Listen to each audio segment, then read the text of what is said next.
भाई आपके बीच आपके मेहमान कुछ कहना चाह रहे हैं। आप प्यार और मोहब्बत के साथ इनकी बातों को सुन लें और सभी लोग कुर्सियों पर बैठ जाएं। आप ही का प्रोग्राम है। नौजवान साथियों, सबसे पहले मैं इस मुशायरे को रखने वाले जश्न आज़ादी ऑल इंडिया मुशायरा की तमाम टीम को बहुत बहुत बधाई देता हूं कि इस तरीके का उन्होंने प्रोग्राम रखा। और यहाँ जो आई हुई तमाम आवाम है, ये मेरे वालिद समान लोग और मेरे दोस्त और मेरे भाई लोग जो भी यहाँ पे आए हुए हैं, उनका बहुत बहुत तहे दिल से शुक्रिया अदा करता हूँ कि वो आप लोग यहाँ पर आए वक्त निकाल के और इस मुशायरे में शिरकत करी।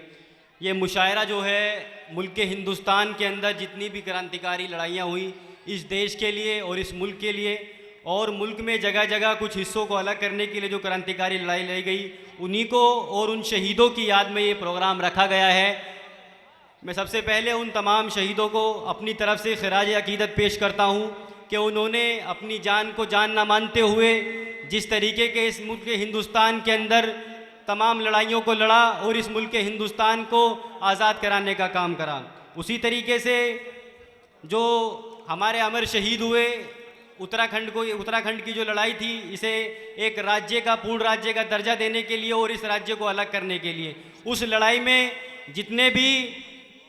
जितने भी लोग शहीद हुए उनको मेरी तरफ से खिराज अकीदत में पेश करता हूँ।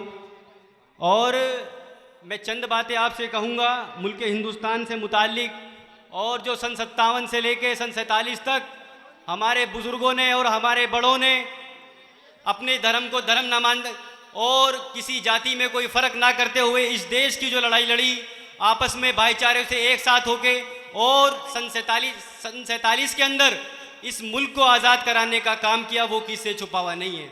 ये लड़ाई जब हमने लड़ी, ये किसी जाति धर्म बिरादरी को देख के नहीं लड़ी, तमाम मुल्क के तमाम बिरादरी के तमाम धर्मों के लोगों ने एक प्लेटफॉर्म पे आके इस लड़ाई को लड़ा और इस मुल्क हिंदुस्तान को आज़ाद कराने का काम किया। चाहे आप ले लीजिए, आपने सुना होगा कि अपनी किताबों के अंदर कि एक काला पानी की जेल हुआ करती थी। आपको मालूम होना चाहिए कि सबसे पहले काला पानी की जेल काटने वाला हैदराबाद का मुसलमान था। आपको मालूम होना चाहिए पाकिस्तान के सामने लड़ने वाला 8 तोपों को उड़ाने वाला कोई और नहीं, वो वीर अब्दुल हमीद था। जब पाकिस्तान से युद्ध हो रहा था तो उसने 8 जो टैंकर होते हैं उनको उड़ाया, और जब 9वें को उड़ाने जा रहा तो इस दुनिया को अलविदा कह के शहीद हो गया।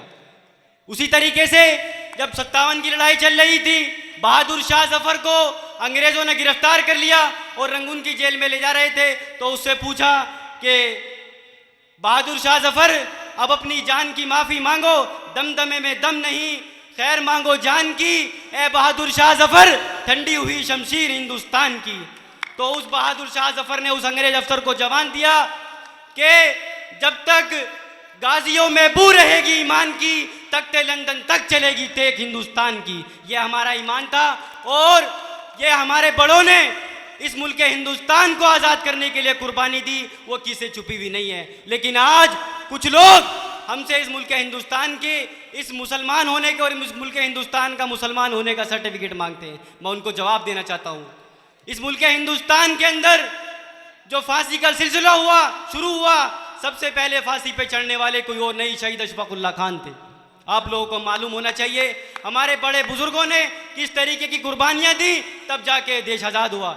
इंडिया गेट के अंदर जो 90,000 से ज़ायद लोगों की जो शहादतें हुई, उनमें नाम लिखा गया, उसमें सबसे ज़्यादा 60,000 से ज़्यादा मुसलमान लोगों का नाम लिखा गया है, जो इस मुल्क हिंदुस्तान को आज़ाद कराने के लिए अपनी बलिदान दिया और शहीद होकर इस मुल्क हिंदुस्तान को आज़ाद कराने का काम किया। हमारे उलेमाओं ने, हमारे बड़ों ने जिस तरीके से लड़ाइयाँ लड़ी और इस हिंदुस्तान को आज़ाद करके आप लोगों के सामने छोड़ के चले गए, लेकिन आज जब हमारे बड़े सोचते होंगे कि हमने जो कुर्बानियाँ दी, सब कुछ करा, और आज इस मुल्क हिंदुस्तान के अंदर लोगों को लड़ाने का जो काम हो रहा है, जब वो सोचते होंगे, अगर देखते हो इस वक्त होते तो अब अफसोस करते कि हमने किन लोगों को आज़ाद कराया। आज भाई को भाई से लड़ाया जा रहा है, धर्म और जाति की राजनीति करी जा रही है, और इस राजनीति का फ़ायदा उठा के चंद लोग कुछ इस मुल्क के ऊपर हुकूमत कर रहे हैं। लेकिन नौजवान साथियों, हमें अपने बुजुर्गों की, अपने बड़ियों की शहादत को बेकार नहीं जाने देना है। ऐसे लोगों के मुंह पे तमाचा मारना है और तालीम के ज़रिए अपने मुल्क हिंदुस्तान का नाम रोशन करना है। नहीं नहीं नहीं नौजवान साथियों, मुल्क हिंदुस्तान की आज़ादी में इसी तरीके से तमाम और लोगों का भी, सर्वधर्म के लोगों का इसमें पूरा बलिदान रहा। आपने नाम सुना होगा शहीद भगत सिंह जी का। उनका जो उन्हें अपने मुल्क हिंदुस्तान को, जिस उम्र में आप खेल कूदते हो 22-23 साल की उम्र में, अपने मुल्क हिंदुस्तान को आज़ाद कराने के लिए खुशी खुशी फांसी पर चढ़े और इस फांसी को कबूल की। वो किस लिए? कि ताकि हमारा मुल्क हिंदुस्तान आज़ाद हो जाए। मात्र 23 साल की उम्र में शहीद भगत सिंह फांसी पर चढ़ा दिए गए, लेकिन उन्हें इस चीज़ का बिल्कुल भी ना गम ना कुछ, हंसते हुए फांसी पर चढ़ गए, सूली पर चढ़ गए कि हमारा देश गुलामी की जंजीरों को तोड़ के आज़ाद हो और तमाम लोग इस मुल्क हिंदुस्तान के अंदर रहे। आप लोगों को इनके बलिदान को, इनके जो शहादतें दी, इनको ऐसे नहीं जाने देना है।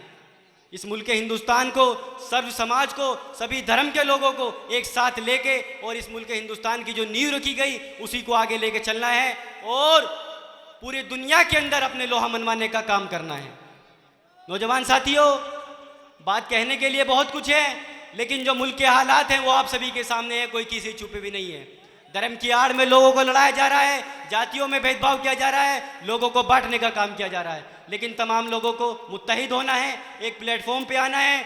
जिस तरीके से सन 47 में हमने आज़ादी की लड़ाई लड़ी और आज़ाद हुए, उसी तरीके से हमें अपने अधिकारों की लड़ाई लड़ने के लिए, अपने हक की लड़ाई लड़ने के लिए, अपने वजूद की लड़ाई लड़ने के लिए आगे आना पड़ेगा।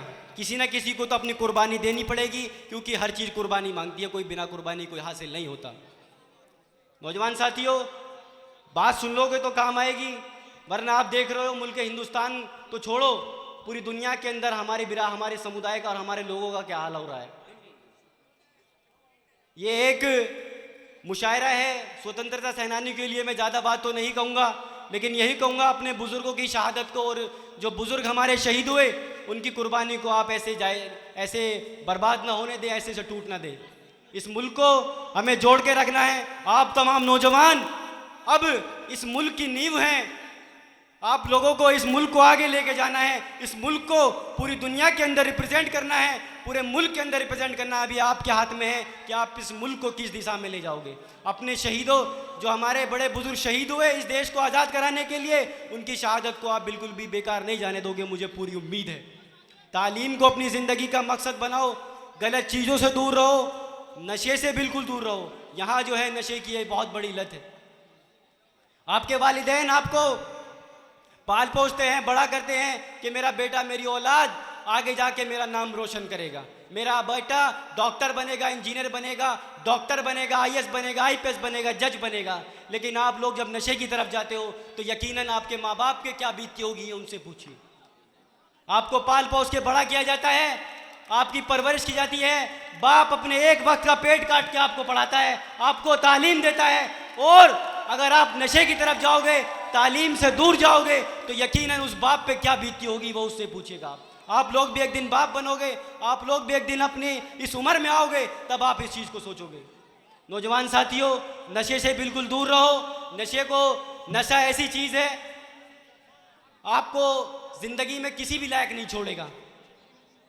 और दूसरी चीज़, तालीम को अपनी ज़िंदगी का मकसद बनाओ। अगर इस माहौल से, इस दौर से लड़ना है, इन लोगों से लड़ना है, आपको कोई हथियार, कोई आंदोलन करने की ज़रूरत नहीं है। सिर्फ और सिर्फ कलम को अपनी ज़िंदगी का मकसद बना लो और इस कलम से इन लोगों की नसें तोड़ने का काम करो।